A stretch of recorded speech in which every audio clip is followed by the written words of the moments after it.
नमस्कार, मुद्दे की बात में आप सभी का स्वागत है। मैं हूं आपके साथ गरिमा वाजपेयी। आज बात करेंगे थाने में अपमान, सड़क पर संग्राम की। वाले जूतों से ये आज भी हत्या के दाग हैं। उन्होंने मारते हुए ब्राह्मण समाज के हुए बदली बदली गालियां दी।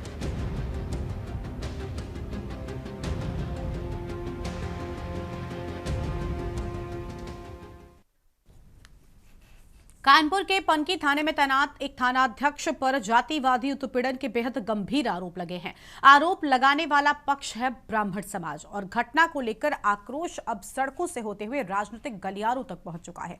राष्ट्रीय सवर्ण परिषद ने मोर्चा संभालते हुए थानेदार पर न केवल जाति सूचक शब्दों के प्रयोग का आरोप लगाया, बल्कि थाने में बुलाकर पीड़ित को शारीरिक और मानसिक रूप से प्रताड़ित करने का भी दावा किया है। परिषद का दावा है कि पीड़ित को एक खास जाति के व्यक्ति के नीचे बैठाकर अपमानित किया गया, गालियां दी गई और यहां तक कि फर्जी मुकदमों में फंसाने की धमकी भी दी गई। परिषद के राष्ट्रीय अध्यक्ष पंकज वरैया ने साफ शब्दों में कहा कि अगर इस मामले में त्वरित और कठोर कार्रवाई नहीं हुई तो संगठन प्रदेश सरकार और उप मुख्यमंत्री के आवास तक आंदोलन ले जाने को मजबूर होगा। उप मुख्यमंत्री ब्रजेश पाठक निश्चित तौर पर भाजपा के ब्राह्मण चेहरे के तौर पर है। शायद इसीलिए सर्व समाज के साथ साथ वो सजातियों के खास पैरोकार भी माने जाते हैं। इसके बावजूद सवाल उठ रहा है कि आखिर डिप्टी चीफ मिनिस्टर से पहले सपा सुप्रीमो को यह मामला लपकने में क्यों जल्दबाजी करनी पड़ी? क्या पीडीए का पैरोकार विपक्ष वास्तव में इस मामले में पीड़ित को न्याय दिला सकेगा? स्थानीय पुलिस प्रशासन पर टालमटोल और गुमराह करने का आरोप भी मढ़ा जा रहा है। इस पूरे घटनाक्रम के बीच ये सवाल भी उठता है कि क्या प्रशासन जातिगत उत्पीड़न के मामलों में संवेदनशीलता और निष्पक्षता के साथ पेश आ रहा है, और क्या इस मुद्दे का राजनीतिकरण कर समाज में एक नया विभाजन खड़ा किया जा रहा है? क्या ये मामला सिर्फ एक थानेदार के आचरण तक सीमित है या फिर ये एक बड़ी प्रशासनिक विफलता का प्रतीक बनता जा रहा है? आज इन्हीं सवालों के साथ करेंगे बड़ी बहस, क्योंकि मामला सिर्फ एक व्यक्ति का नहीं बल्कि पूरे समाज की भावना से जुड़ा हुआ है। उससे पहले कुछ रिएक्शंस आपको हम सुनाएंगे। मामला के बगल में एक भैया पड़ोसी से मेरा नाली का विवाद हुआ था 25/4/2025 को। 25/4/2025 को मेरा विवाद हुआ। 112 की मैंने सूचना की, थाने गए दोनों लोग। दूसरे व्यक्ति जो गुप्ता जी थे उनको अपनी कुर्सी में बैठाला गया और इंस्पेक्टर सामने मानवेंद्र सिंह इंस्पेक्टर ने थाना पनकी के थाना अध्यक्ष हैं, उन्होंने अपनी कुर्सी के नीचे बैठाल के हमको जूता उतारा और 20-25 जूता चेहरे पे मारे, जो कि दाग आज भी मेरा ये बना है देखिए। और ब्राह्मण समाज को गाली बोले, तुम ज्यादा ब्राह्मणगिरी दिखाते हो, ज्यादा पोस्ट शेयर करते हो, तुम्हारा जीवन बर्बाद कर देंगे, तुमको हम बर्बाद कर देंगे, तुम्हारे परिवार सहित। उसके बाद लगातार इन्होंने मेरे खिलाफ षड्यंत्र रचा। आज से हफ्ते भर पहले उन्होंने थाने मुझको मेरे पिताजी के साथ बुलाया। उन्होंने बोला कि हम पश्चाताप कर सकते हैं। अच्छा सर, ये बताइए कि कोई जूते से मार खाने के बाद पश्चाताप कर लेगा? कानपुर आज आया हुआ हूं क्योंकि कानपुर में 4 महीने पहले पनकी थानेदार के द्वारा गुंडई दबंगई का परिचय देते हुए एक ब्राह्मण समाज के युवक पर बुरी तरीके से 1 बार 2 बार नहीं 25 बार जूते से उसके चेहरे पर वार किया गया। लगातार कार्रवाई की बात की गई लेकिन झूठा आश्वासन दिया गया। एसीपी साहब से भी बातचीत की गई लेकिन उसके बाद भी झूठा आश्वासन मिला। हमने पूरी तरह से कोऑपरेट करने की कोशिश की, लेकिन जब लगा कि मामला अब नहीं बनेगा तो आज मैं आया हूं। मैंने साफ तौर पर बातचीत की और साफ तौर पर यह अल्टीमेटम भी दे दिया है कि यदि कार्रवाई नहीं होती है तो बड़े पैमाने पर डिप्टी सीएम कार्यालय का घेराव किया जाएगा, ब्रजेश पाठक का घेराव किया जाएगा, क्योंकि आज वो सवर्णों के बड़े नेता हैं। ब्राह्मण समाज की जिम्मेदारी उनके कंधों पर है, लेकिन उसके बाद समाज का एक शख्स, समाज का एक व्यक्ति इस तरीके से लगातार 4 महीने से न्याय मांग रहा है और उसे न्याय देने का कार्य नहीं हो रहा है। मामला ये कि बगल में एक भैया पड़ोसी से मेरा तो कानपुर के सत्यम त्रिवेदी का एक वीडियो सोशल मीडिया पर काफी तेजी के साथ में वायरल हो रहा है, जिसमें वो सपा मुखिया अखिलेश यादव के सामने अपने ऊपर हुई कथित पुलिसिया बर्बरता की कहानी को बयान कर रहे हैं। सत्यम खुद भावुक होकर ये कहते हुए इस वीडियो में नजर आते हैं कि पनकी थाने के इंस्पेक्टर मानवेंद्र सिंह ने उन्हें जूतों से मारा है। उनके चेहरे पर आज भी उसके निशान मौजूद हैं और सत्यम का आरोप है कि इंस्पेक्टर ने पिटाई के साथ ही जाति सूचक भद्दी भद्दी गालियां भी दी हैं। फिलहाल अब इस पूरे मामले को लेकर सियासी पारा हाई हो गया है। अखिलेश यादव ने पूरे मामले में यूपी सरकार और प्रशासन को घेरा है। उन्होंने सोशल मीडिया पर पीड़ित का वीडियो शेयर करते हुए लिखा, सत्ता सजातीय की दबंगई का शिकार हो रहा है खास समाज, क्योंकि हाथा नहीं भाता। अखिलेश यादव ने पीड़ित को न्याय दिलाने का आश्वासन भी दिया है। ये वीडियो सोशल मीडिया पर काफी तेजी के साथ में वायरल हो रहा है। सत्यम त्रिवेदी का कहना है, एक मामले में पनकी थाने के इंस्पेक्टर मानवेंद्र सिंह ने उन्हें बुलाया था, थाने में उसको नीचे बैठाया गया और दूसरे पक्ष को कुर्सी पर बैठाया गया। इस बीच इंस्पेक्टर ने सत्यम त्रिवेदी को जाति सूचक गालियां बकनी शुरू कर दी और जब सत्यम ने इसका विरोध किया तो जूतों से उसको पीटा गया। सत्यम त्रिवेदी की ओर से ये बड़े आरोप लगाए गए और अगर सत्यम की माने तो उन्होंने कहा कि मैं 25 दिन तक परेशान रहा, कहीं सुनवाई नहीं हुई, थकार कर सोशल मीडिया पर अपना दर्द बयां किया, जिसके बाद सपा के राष्ट्रीय अध्यक्ष ने सोशल मीडिया पर रिएक्ट किया, तब जाकर प्रशासन हरकत में आया। अधिकारी ने जांच करने की बात कही है, लेकिन जूतों से मार खाने के बाद मेरा तो मान सम्मान चला गया, अब जांच पड़ताल करके भला क्या होगा। अभी आपने सुना सत्यम त्रिवेदी की ओर से ये सारी बातें कही गई हैं। सत्यम त्रिवेदी पनकी के रतनपुर निवासी हैं। उन्होंने मीडिया को हम बातें बताई हैं। उनका कहना है कि पड़ोसी से 25 अप्रैल को घर के बाहर की नाली को लेकर विवाद हुआ था। विवाद के बाद दोनों पक्ष पनकी थाने पहुंचे थे। यहीं पर यह पूरा घटनाक्रम हुआ, जहां मानवेंद्र सिंह ने, जो कि इंस्पेक्टर हैं, एक पक्ष को कुर्सी पर बैठाने और दूसरे को जमीन पर बैठाने का आरोप लगा उन पर। और सत्यम के मुताबिक उनके साथ जाति हुई है, जाति के नाम पर गालियां दी गई हैं। सुनवाई न होने पर बीते शुक्रवार को पुलिस आयुक्त कार्यालय पहुंचे, जिस पर मामले की जांच एडीसीपी पश्चिम को सौंपी गई है। अब इस पूरे मामले का राजनीतिकरण भी हो रहा है, क्योंकि जिस तरीके से अखिलेश यादव ने इस पूरे मुद्दे में सामने आकर इस मामले को लपका है, वाकई ये मामला तेज होता जा रहा है। तो यह अहम खबर आपको हम बता रहे हैं। खास मेहमान हमारे साथ में इसी पर जुड़ रहे हैं।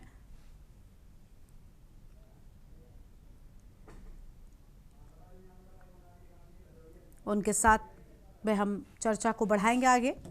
हमारे साथ में अर्पित त्रिवेदी, समाजवादी पार्टी के नेता, पंडित पंकज धुवरैया, राष्ट्रीय स्वर्ण परिषद की ओर से, मोहित पांडे कानपुर से संवाददाता, सत्यम त्रिवेदी खुद हमारे साथ में पीड़ित जुड़ चुके हैं। सभी मेहमानों का बहुत बहुत स्वागत है। सबसे पहले हम सत्यम त्रिवेदी का ही रुख कर लेंगे, पीड़ित हैं बहुत सारा। आपका क्या कहना चाहेंगे, अगर आप घटना का जिक्र एक बार फिर से करना चाहें? जी मैडम, मेरे साथ दिनांक 25/4/2025 को थाना पनकी के इंस्पेक्टर मानवेंद्र सिंह द्वारा मेरा बगल के पड़ोसी एक गुप्ता जी से उनसे नाली का विवाद हुआ था।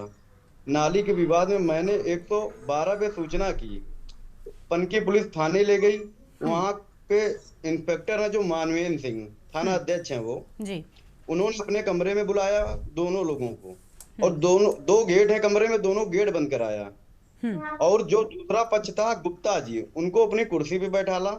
उसके बाद हमको अपनी कुर्सी के जमीन पे नीचे बैठाला और अपने बूट वाले जूतों से मेरे चेहरे पे मारा और ब्राह्मण समाज को गाली देते हुए, अशब्द बोलते हुए भद्दी भद्दी गालियां दी। उसके बाद मैडम मैं लगातार सारे अधिकारी, शासन प्रशासन सबके पास गया, किसी ने भी मेरी नहीं सुनी। उसके बाद राष्ट्रीय स्वर्ण परिषद के राष्ट्रीय अध्यक्ष पंडित पंकज धुवरैया ने अपने सोशल अकाउंट से, और उन्होंने सारे कानपुर के अधिकारियों से बात की। उन्होंने पूरा मेरा मामला संज्ञान में लेते हुए आगे बढ़ाया प्रकरण में। उन्होंने अपने प्रांत प्रचारक हैं सचिन तिवारी जी को कानपुर भेजा। मेरे लिए कानपुर कमिश्नर से बातचीत हुई। लगातार उन्होंने मेरे साथ संघर्ष किया और उनकी पूरी टीम ने, सचिन तिवारी जी कानपुर में, अभिषेक मिश्रा जी हैं, उन लोगों ने पूरा सहयोग किया। उसके बाद उत्तर प्रदेश के पूर्व मुख्यमंत्री और समाजवादी पार्टी के राष्ट्रीय अध्यक्ष आदरणीय अखिलेश यादव जी ने अपने सोशल अकाउंट से जब ट्वीट किया, तो पूरे प्रदेश में मैडम, जब सारी सत्ता पक्ष विपक्ष सब लोग देख रहे हैं, लेकिन अभी तक एक सबसे बड़ी चीज ये है कि वो पनकी एसएचओ मानवेंद्र सिंह के ऊपर कार्रवाई क्यों नहीं हो रही है। ठीक है, यानी आपको गुनाह कि ब्राह्मणों के साथ अत्याचार क्यों हो रहा है? ठीक है, आप क्या चाहते हैं अब इस पूरे मामले में? आपकी प्रशासन से क्या उम्मीद है, किस तरीके का न्याय आप चाहते हैं, अगर वो भी आप बताना चाहें? मैडम, जो मेरे साथ कृत्य हुआ है, किसी की जात, किसी भी व्यक्ति के साथ और किसी भी जात में नहीं होना चाहिए जो उन्होंने किया है। ठीक है, उन्होंने किया है। हाँ। और मैडम मैं इतना डिप्रेशन में हूं, अगर मानवेंद्र सिंह के ऊपर FIR नहीं हुई तो आगे मैं मुख्यमंत्री के यहाँ जाके आत्मदाह भी करूंगा जाके। ठीक है, मैं लौटती हूँ आपके पास में। हमारे साथ में पंकज धुवरैया जी हैं, राष्ट्रीय स्वर्ण परिषद की ओर से। बहुत स्वागत आपका। पंकज जी, देखिए, कोई व्यक्ति ब्राह्मण है या ठाकुर है या किसी भी जाति धर्म से आता है, मुझे लगता है कि अगर थाना अध्यक्ष के सामने कोई मामला पहुंचा है तो दोनों को ही सम्मानजनक बिठाकर बातचीत की जाती है, जो एक प्रोसीजर होता है उसको आगे फॉलोअप किया जाता है। लेकिन जैसा सत्यम त्रिवेदी जी की ओर से आरोप लगाए गए कि उनके साथ दुर्व्यवहार किया गया, उनकी पिटाई की गई और उन्हें जमीन पर बिठाकर एक मानसिक वेदना पहुंचाने का जो काम है वो किया गया है, क्या कहना चाहेंगे सर? क्या वाकई एक थाना अध्यक्ष को जो बैठा है लोगों की समस्या सुनने के लिए, ऐसा रवैया अपनाना चाहिए? और क्या ये वाकई जातिवाद से भरा हुआ एक पूरा मामला है या क्योंकि होता है ना कई बार, आप जानते हैं, अगर मैं बिल्कुल एक आम शब्दों में कहूं, कई बार ऐसा होता है कि लोग सिफारिश लगाकर जब थाने पहुंचते हैं ऐसे मामलों में, तो एक पक्ष जो सिफारिश कराता है उसे एक अलग तरीके का रवैया उसके साथ किया जाता है, जबकि एक आम पक्ष जो बिना किसी सिफारिश के जाता है उसके साथ इस तरीके का व्यवहार, जैसा सत्यम जी ने बताया, ये अपनाया जाता है। ये सिर्फ यहां तक सीमित था या वाकई जातिवाद का एंगल भी इसमें जुड़ा हुआ है? सबसे पहली बात तो आपका मैं धन्यवाद प्रकट करना चाहूंगा, आपने इस मुद्दे को उठाया, और मैं आपके ही माध्यम से पूरे देश को, जो भी आपके न्यूज पर यहाँ पर हैं, सबको मैं बताना चाहूंगा कि बहुत दुखद विषय है कि 4 महीने से एक व्यक्ति केवल ब्राह्मण होने के कारण 25 जूते मुंह पर खाता है और सूबे के उप मुख्यमंत्री के घर तक मदद लेने जाता है। जो अपने आप को ब्राह्मणों का नेता बोलते हैं, ब्राह्मणों के नाम पर कुर्सियां लेकर बैठे हैं, उनके दरवाजे पर जाता है लेकिन उन्हें मदद नहीं मिलती। और आज भी वो एसएचओ वहीं पर सीना तान के बैठा हुआ है और हमें सीधा सीधा टारगेट किया जा रहा है कि आइए हम भी देखते हैं कैसे हमारा घेराव होता है। हमें उकसाया जा रहा है कि हम ब्रजेश पाठक जी का घेराव करें, स्वयं मजबूर किया जा रहा है कि हम प्रदेश सरकार का घेराव करें। तो इससे आप समझिए कि कितनी बड़ी साजिश है इस सरकार में बैठे हुए लोगों की। यह एक पूरी प्लानिंग है। जहां हिंदू हिंदू के नाम पर सरकार आई थी, वहां पर समाज को इन लोगों ने तोड़ दिया, बांट दिया। केवल और केवल जाति मानसिकता, केवल और केवल भ्रष्टाचार हम पर है। थानेदारों को पूरी चाबी हाथ में दे दी गई है और ब्राह्मणों को इसलिए टारगेट पे किया जा रहा है कि क्योंकि ना तो पक्ष ब्राह्मणों की बात करने के लिए तैयार है, ना विपक्ष बात करने के लिए तैयार है। और भाजपा ऐसी चाबी चलाई है कि कोई भी उस चाबी को समझ नहीं पा रहा। मैं आपको थोड़ा समय लेते हुए बताना चाहूंगा कि जब बीजेपी सरकार आई थी तब देश में जातिवादी माहौल नहीं था। तब केवल हिंदू मुसलमान की ये लोग बात करते थे। लेकिन भाजपा ने ऐसी चाबी चलाई है कि उसी की चाबी के हिसाब से सारे विपक्षी दल चल रहे हैं। आज पीडीए भी जन्म ले लिया, आज पिछड़ा अल्पसंख्यक भी जन्म ले लिया, लेकिन कोई भी नेता इनकी बात को समझ नहीं पाया कि ये बांटो और राज करने में विश्वास करने लोग हैं। पहले इन्होंने हिंदू मुसलमान के नाम पे बांटा, अब इनकी ही अगर ये हिंदू नाम पे पार्टी चल रही है तो यहाँ पर general OBC quota, SC quota, ये क्यों है? कर दीजिए सबको समान। क्यों इन कैटेगरीज को आप पूरे देश में चला रहे हैं? एक भारत, एक विधान, एक संविधान होना चाहिए सबके लिए। ये सब कुछ इनका तय किया हुआ है। अगर मैं घटना की बात करूं और इनके विरोध की बात करूं तो ये पहला प्रकरण नहीं है कानपुर का। कानपुर में कुछ दिन पहले एक और घटना हुई थी, मां बेटी को जिंदा जला दिया गया था। वो न्याय के लिए पूरे देश में भीख मांगी थी उस परिवार ने, ठीक है, उसको न्याय नहीं मिला था। ब्रजेश पाठक ने केवल उप मुख्यमंत्री के नाम पे ठेंगा दिखा रहे हैं वो ब्राह्मणों को। ठीक है। आपकी नाराजगी सत्ता पक्ष से नजर आती है। साफ तौर पर आपका कहना है कि पहले ब्राह्मणों से वोट लिया गया लेकिन अब उनके साथ न्याय नहीं हो रहा है। वापस से लौटेंगे हम आपके पास में, अपनी चर्चा को आगे बढ़ाएंगे। उससे पहले एक छोटे से ब्रेक के लिए आप रुकते हैं, कहीं मत जाएगा, फौरन हाजिर होंगे। आप देख रहे हैं के न्यूज, खबरों का सारथी। वाले जूतों से ये आज भी हत्या के दाग हैं। उन्होंने मारते हुए ब्राह्मण समाज के हुए बदली गालियां दी।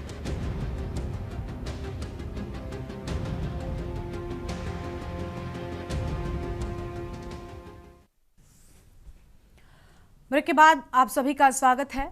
खास मेहमान लगातार हमारे साथ में बने हुए हैं। अर्पित त्रिवेदी जी हैं, समाजवादी पार्टी के नेता हैं। अर्पित जी, इस पूरे मामले में समाजवादी पार्टी के मुखिया अखिलेश यादव ने इस पूरे मामले को लपकने का प्रयास किया। वैसे तो समाजवादी पार्टी पीडीए की बात करती है, लेकिन अभी ब्राह्मण समाज को भी, या ब्राह्मण सत्यम त्रिवेदी जी जो कि लड़ाई लड़ रहे हैं, उनका कहना है कि क्या ब्राह्मण होना यूपी में गुनाह है, क्योंकि उनका मानना है कि शायद उनकी इस जाति की वजह से ही उन्हें जमीन पर बैठाया गया, उनके साथ मारपीट हुई है। नहीं लगता कि इस पूरे मामले को जातिगत रंग देने का प्रयास किया जा रहा है, राजनीतिक रंग देने की कोशिश की जा रही है? अर्पित जी, कुछ कहना चाहेंगे आप? देखिए, सबसे पहले तो आपको मैं धन्यवाद देना चाहूंगा कि आप लोग मीडिया के साथ ही इस तरीके के मुद्दों को उठा रहे हैं। और माननीय राष्ट्रीय अध्यक्ष जी के लिए मैं बताना चाहूंगा, वो हर समाज के लिए सम्मान रखते हैं। लगातार वो रोज प्रेस कॉन्फ्रेंस कर रहे हैं और समाज के हर व्यक्ति के लिए जो आखिरी पायदान पे खड़ा हुआ है उसके लिए वो लड़ाई लड़ने का काम कर रहे हैं। सत्यम त्रिवेदी 4 महीने से संघर्ष कर रहे थे और जब अभी कल माननीय राष्ट्रीय अध्यक्ष जी ने ये मुद्दा उठाया, तब से सारी मीडिया और सारे लोग, आपके सम्मानित साथी, इनको कवरेज कर रहे हैं। इसके पहले जिन लोगों ने मुद्दा उठाया उनको भी बहुत धन्यवाद, उन्होंने भी अपने स्तर से काम किया, उसमें कोई बुराई नहीं है। कोई किसी समाज से के लिए अपना लड़ रहा है, लेकिन वास्तव में आज ब्राह्मण समाज सबसे ज्यादा पीड़ित, वंचित और शोषित है। भारतीय जनता पार्टी की सरकार जब आई थी तो ब्राह्मणों के नाम पे आई थी। इन्होंने कहा था कि हम ब्राह्मणों के लिए ये करेंगे, वो करेंगे, और इसी में लॉलीपॉप दिखा के आई थी। अभी कल जब माननीय राष्ट्रीय अध्यक्ष जी के पास हम लोग गए थे तो उन्होंने बड़ी मीडिया के सामने, जो लखनऊ की प्रेस बैठी हुई थी, उनके सामने सत्यम त्रिवेदी को पेश किया और उन्होंने यही कहा, तुम अपनी आप बीती अपने शब्दों में अपने मुंह से बताओ, वो ज्यादा बेहतर होगा, तुम अपना दर्द खुद बता सकते हो। सत्यम त्रिवेदी हम लोगों से अभी 20 दिन 25 दिन पहले संपर्क में आए थे, फिर उसके बाद इनका हमने भी समझा कि वास्तव में मामला है कि नहीं है। जब हमें इनके मामले की सत्यता जान गए कि नहीं, वास्तव में मामला गंभीर है और उनके साथ अत्याचार हुआ है, तब माननीय पक्ष आदरणीय माता प्रसाद पांडे जी के माध्यम से उन्होंने कहा, नहीं बेटा, हम आप लोगों का मुद्दा उनसे बात करेंगे, और उन्हें तुरंत कल त्वरित कार्रवाई करते हुए माननीय राष्ट्रीय अध्यक्ष जी से समय दिलवाया। आज की सरकार लोगों को केवल डरा रही है, धमका रही है। किसी भी समाज में हमेशा अच्छे और हमेशा खराब लोग नहीं होते हैं, ठीक है, लेकिन हर समाज को बदनाम करने वाले लोग हर समाज में होते हैं। ये जो इंस्पेक्टर साहब हैं, इनकी वास्तव में गतिविधियां खराब हैं, और ये जिस थाने में रहे, इनका रिकॉर्ड उठा के चेक बिल्कुल। अगर ऐसा है तो मुझे लगता है ये सिर्फ एक ब्राह्मण जाति के साथ नहीं बल्कि अन्य पक्षों के साथ भी इस तरीके का दुर्व्यवहार जरूर करते होंगे। इन पर सख्त एक्शन होना चाहिए। करते होंगे, ठीक है सर, बिल्कुल करते होंगे। सत्यम त्रिवेदी वो नौजवान है जो लड़ गया अपने न्याय अन्याय की लड़ाई के लिए। ठीक है, कई लोग ऐसे थे जिनके साथ अन्याय हुआ, वो बिल्कुल ऐसे कई मामले होंगे। लौटेंगे हम आपके पास में, और ऐसे लोगों से न्याय और सत्य की उम्मीद तो बिल्कुल करना शायद गलत होगा। लौटेंगे हम आपके पास में। हमारे साथ में हमारे संवाददाता मोहित पांडे भी लगातार बने हुए हैं। रघुनंदन भदौरिया जी अभी जुड़े हैं, बीजेपी के नेता हैं। रघुनंदन जी आपके पास वापस लौटेंगे, लेकिन पहले मोहित पांडे का रुख कर लेते हैं। कानपुर से संवाददाता बने हुए हैं। मोहित, पूरे मामले में अब तक कोई अपडेट? मानवेंद्र सिंह को लेकर कोई एक्शन होने की जांच हालांकि बैठा दी गई है, लेकिन ऐसा मानना है वहां के लोगों का और ऐसा कहना है कि ऐसा ही व्यवहार या अन्य लोगों के साथ में भी कोई भी पक्ष अगर यहाँ पर अपनी समस्या लेकर पहुंचता था तो उसके साथ ऐसा ही दुर्व्यवहार किया जाता था।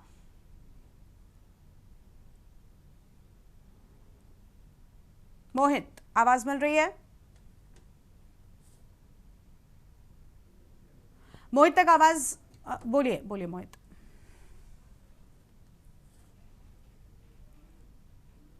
अनम्यूट कीजिए मोहित, पहले अनम्यूट कीजिए, आपकी आवाज नहीं। पुलिस ने युवक को थाने बुलाकर जूतों से मारा। हेलो, ठीक है मोहित, हम लौटेंगे आपके पास में। आप तब तक अपनी आवाज को ठीक कीजिए, ठीक है। रघुनंदन भदौरिया जी हमारे साथ में बीजेपी के नेता जुड़ चुके हैं। बहुत स्वागत सर आपका। रघुनंदन जी, अभी आप थोड़ी देरी से जुड़े आज डिबेट में। बाकी के पैनलिस्ट ने साफ तौर पर यह कहा कि बीजेपी जब आई तो पहले तो ये हुआ कि सिर्फ हिंदू मुस्लिम की बात करती थी, लेकिन अब हिंदुओं को भी बांट दिया गया है। एक ब्राह्मण समाज का व्यक्ति ये कह रहा है कि क्या यूपी में ब्राह्मण होना अपराध है? उसके साथ दुर्व्यवहार हुआ है। मानवेंद्र सिंह नाम के थाना अध्यक्ष के द्वारा उसे जमीन पर बिठाया गया, उसकी पिटाई की गई, और अब अखिलेश यादव ने जब इस पूरे मामले को लेकर प्रेस कॉन्फ्रेंस की तब मामला तूल पकड़ता हुआ नजर आ रहा है। क्या कहना चाहेंगे सर आप? आखिर न्याय क्यों नहीं मिल पा रहा है? 4 महीने से ये शख्स अपनी लड़ाई लड़ रहा था। हाँ, जनता सरकार बनाती है और जनता के बीच में सरकार अपना विश्वास के साथ अपना काम करती है कि जनता को हर तरह से हम पूरी मदद और पूरा न्याय देंगे। हाँ। और उसी हिसाब से वो अधिकारी नियुक्त किए जाते हैं। कोई एक सरकार का नहीं, सारी सरकारों का नियम है। अब उसमें सरकार में कौन अधिकारी है, कैसा अधिकारी है, उसने जो अधिकारी है वो सरकार का है। हाँ। लेकिन अगर वो गलत करता है तो वो भी दंडनीय अपराधी के रूप में आता है। हाँ। और जो हम सब थाने जाते हैं, तो हम अगर थाने बुलाए जाते हैं तो कोई न कोई ऐसा कारण होता है जिससे कि हम सबको थाने जाना पड़ता है। जब कोई हम ऐसा सरकार के अनुसार जो हम कोई ऐसा व्यवस्थित सामाजिक या कोई ऐसा काम करते हैं, तभी पुलिस हम लोगों को बुलाती है। सत्य ये है कि पुलिस ही न्याय देती है, नहीं तो अगर पुलिस ना हो तो कोई भी सरकार सत्ता शासन नहीं चला सकती है। ठीक है, लेकिन क्या ये पूरा सत्य है रघुनंदन जी, क्या ये पूरा सत्य है कि पुलिस ही न्याय देती है? क्या ये सत्य नहीं है कि जब पुलिस के पास कोई मामला जाता है तो कभी अगर कोई सिफारिश कर दे, कोई परिचित व्यक्ति पुलिस वालों का निकल आए, कोई किसी से सिफारिश करा दे, फोन कॉल करा दे, क्या इन सब से आप परिचित नहीं है, इन मामलों से, इन घटनाओं से? क्या आपने कभी इन चीजों को नहीं मतलब समझा?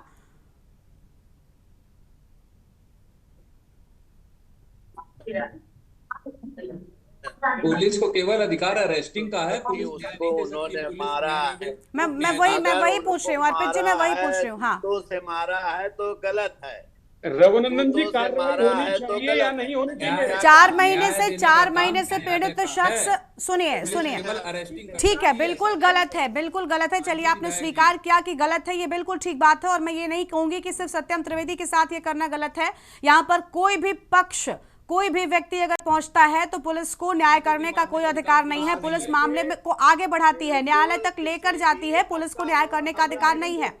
और रघुनंदन जी, पंकज जी आप रुक जाइए प्लीज, पंकज जी रुक जाइए। रघुनंदन जी, 4 महीने से पीड़ित शख्स सत्ता पक्ष के पास भी जा रहा था न्याय की गुहार लगाने के लिए। उसका कहना है कि डिप्टी सीएम तक पहुंचने का प्रयास किया गया, लेकिन वक्त नहीं मिला। सिर्फ ब्राह्मणों के साथ बड़ी बड़ी बातें की गई, उनके नाम पर वोट तो घसीटने का प्रयास किया जाता है, लेकिन उनके साथ न्याय नहीं हो रहा है।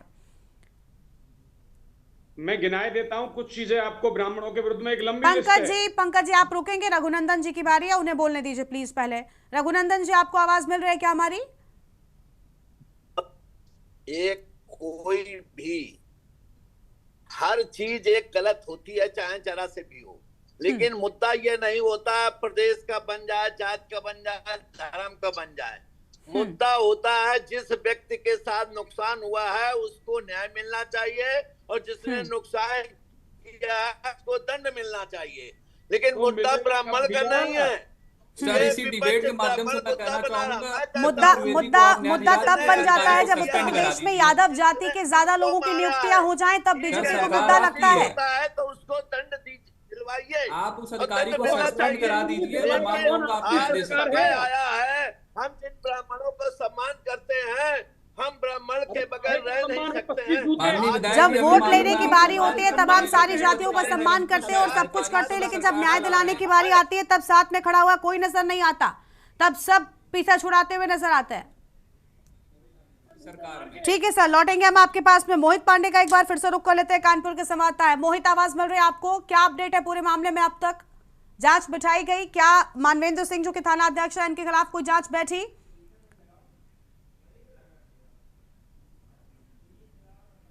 मोहित,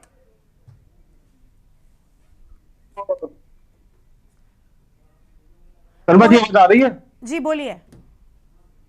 शर्मा जी, मैं आपको बता दूं, कानपुर में एक पुलिस का एक अमानवीय चेहरा सामने आया है, जहां युवक को थाने में बुलाकर चप्पलों से मारा है। वही पीड़ित कई दिनों से थाने और कानपुर कमिश्नर के चक्कर लगा रहा था, उसे अभी तक कोई न्याय नहीं मिली है। वही सपा प्रमुख अखिलेश यादव ने इस मामले को संज्ञान में लिया है। वही युवक को लखनऊ बुलाकर युवक से बात करी, और जो उसके साथ जो आप घटना घटी है उसके बारे में सोशल मीडिया पर ट्वीट किया है। वही कानपुर कमिश्नरेट पुलिस ने भी इस मामले को अभी हाल में मामले को संज्ञान में लिया है, लेकिन कहीं ना कहीं देखा जाए कि अभी तक इस मामले में कोई कार्रवाई नहीं हुई है। जो इंस्पेक्टर है, इंस्पेक्टर के खिलाफ भी कोई कार्रवाई नहीं हुई है, और इससे पहले भी इंस्पेक्टर विवादों के घेरे में आ चुके हैं। इनके कई मामले पहले भी प्रकाश में आए हैं।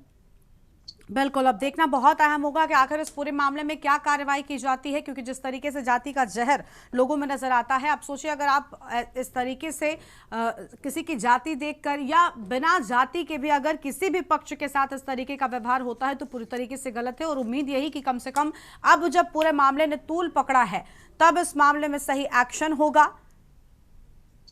और जांच सही बिठाई एक्शन जाएगी। होगा, मैं कहता हूं हम सही एक्शन करवाएंगे। ठीक है सर। देखिए, उम्मीद यही है कि अब कम से कम जब न्यायालय तक मामला पहुंचेगा तब जो भी दोषी होगा उस पर सख्त से सख्त सजा उसे जरूर मिलेगी। शुक्रिया आप सभी मेहमानों का हमारे साथ जुड़ने के लिए और अहम बातें के लिए। तो सड़क से लेकर सत्ता तक अब संघर्ष शुरू हो चुका है और थाने में एक शख्स का अपमान किया गया, जिसके बाद अब सड़क पर संग्राम लगातार जारी है। देखना होगा कि इस पूरे मामले के कम से कम राजनीतिक गलियारों में आने के बाद क्या वाकई अब न्याय मिलता है इस मामले में पीड़ित को।